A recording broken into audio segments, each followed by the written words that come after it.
샬롬 주 안에서 행복이 넘치시기를 축복합니다. 오늘 저와 여러분들이 함께 나눌 말씀은 마태복음 제 2장 13절에서 23절 말씀입니다.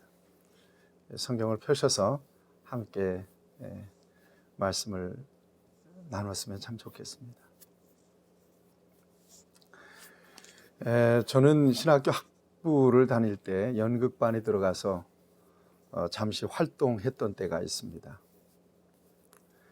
한 편의 연극이 만들어지기까지의 여러 과정을 저는 그래서 경험적으로 잘 알고 있습니다. 시나리오가 있고 또 그에 따른 배역들이 정해지고 무대가 꾸며지고 그래서 여러 과정을 통해서 이제 연극이 만들어지는데 이 모든 과정 가운데에서 특별히 이 감독의 역할은 절대적이다 이렇게 생각합니다. 감독의 연출에 따라서 배역도 정해지고 또 연극의 방향도 정해져요. 생각해 보면 인류의 역사도 그렇고 또 개인의 역사도 그렇습니다. 결코 우연은 없습니다. 필연적으로 이 모든 역사들이 이루어지고 그 모든 역사의 배후에 감독 되시는 분이 계십니다. 이게 누구죠? 우리 하나님이십니다. 하나님은 역사의 주관자가 되시고 역사를 간섭하시고 섭리하시는 분이십니다. 역사의 흥망성쇠를 하나님이 붙잡고 계십니다. 개인의 역사를 보더라도 여러분들 스스로를 생각해 보세요. 세상에 나오고 싶어서 난 사람 없어요. 저 역시 마찬가지. 제 개인만 보더라도 예수님을 믿고 싶어서 믿은 거 아닙니다. 또 난 목사가 돼야지 그렇게 해서 꿈을 꾸고 계획적으로 목사가 된 것도 아닙니다.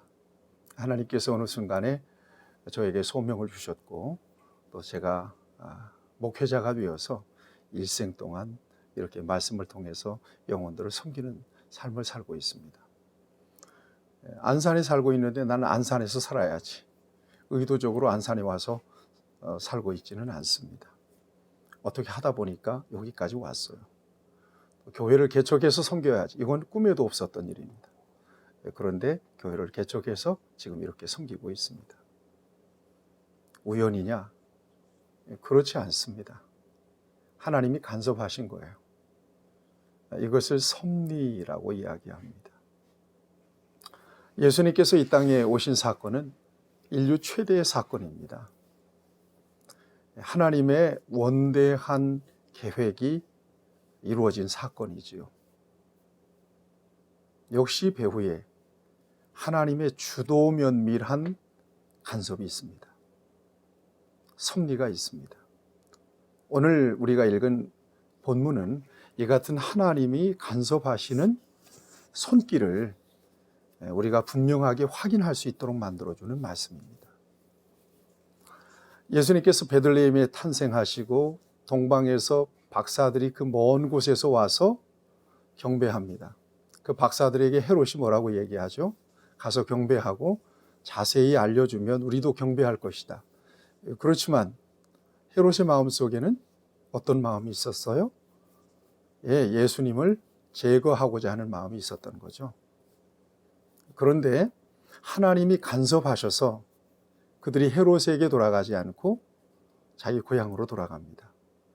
이때 헤롯이 박사들에게 속은 줄 알고 무시무시한 일을 자행합니다. 박사들로부터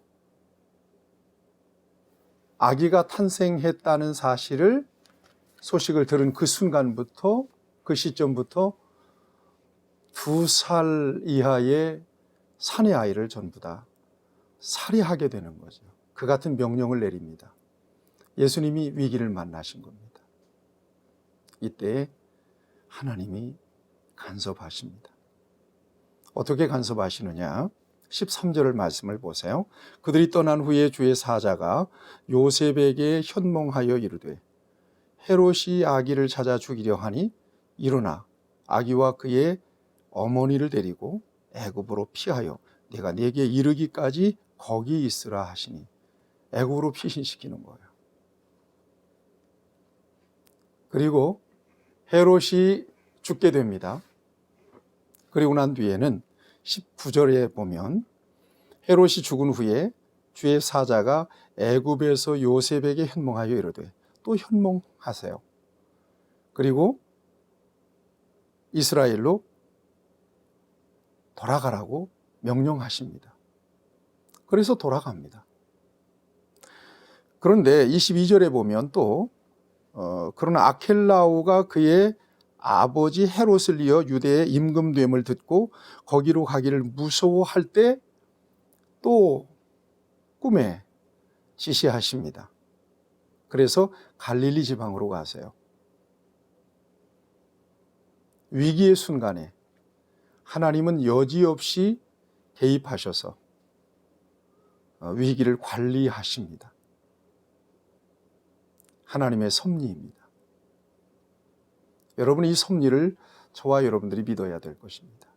역사에 대해서도 믿어야 될 것이고요.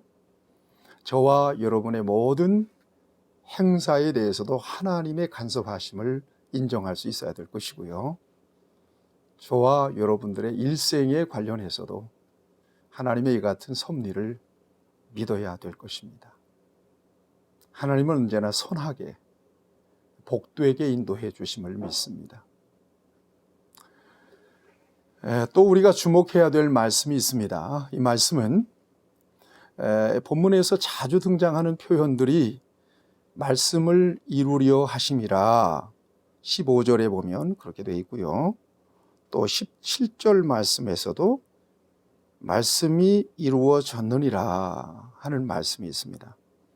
또 23절 말씀에도 보면 말씀을 이루려 함이로라 하는 말씀이 있어요. 무엇이 이루어졌다는 거예요? 언약이 이루어졌다는 거죠.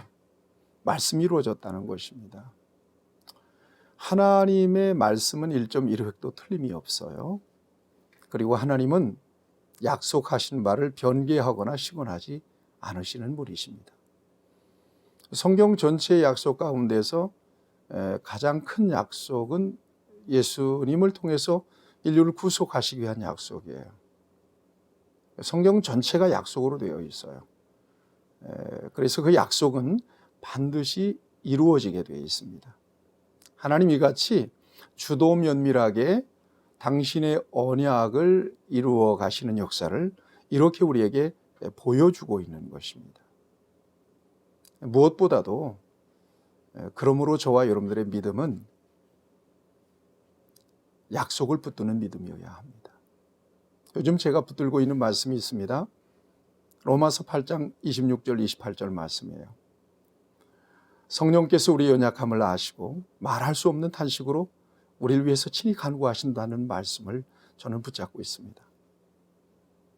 마음을 감찰하시는 이가 성령의 생각을 아시나니 성령이 하나님의 뜻대로 성도를 위하여 친히 간구하신다는 말씀을 붙잡고 있습니다. 그러므로 하나님을 사랑하는 자, 곧 그 뜻대로 부르심을 입은 자들에게는 모든 것이 합력하여 선을 이루느니라. 이 말씀을 저는 붙잡고 있습니다. 사랑하는 여러분, 여러분들의 삶이 지금 행복하든 불행하든 배후에 하나님이 계십니다. 연극에 희극이 있고 비극이 있어요. 그 모든 감독과 연출을 책임지는 사람이 있습니다. 지금 여러 가지로 힘들고 어렵지만 하나님은 위기를 기회로 만드시고 비극을 희극으로 만드실 수도 있습니다. 그래서 우리가 주님을 바라보고 인내해야 합니다. 예수님이 오시는 이 사건 가운데 주도 면밀하게 개입하셔서 구원의 역사를 이루시는 하나님을 통해서 역시 우연은 없다. 내 인생에 개입하신 하나님의 손길을 어떤 삶의 자리에서든 인정하고 신뢰함으로 하나님을 높여드리고 하나님께 감사하고 하나님의 선하신 계획이 이루어지기를 위하여 기도하는 저와 여러분이 되었으면 참 좋겠습니다. 기도하십시다. 좋으신 아버지 하나님,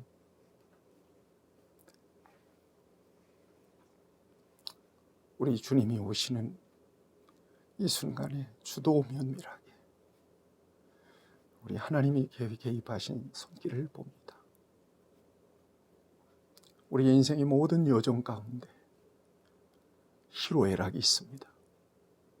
위기의 순간도 있습니다. 그렇지만 우리 하나님 이 모든 경우에 친히 개입하시고 간섭하셔서 하나님의 뜻을, 하나님의 목적을 이루어 가심을 믿고 신뢰합니다.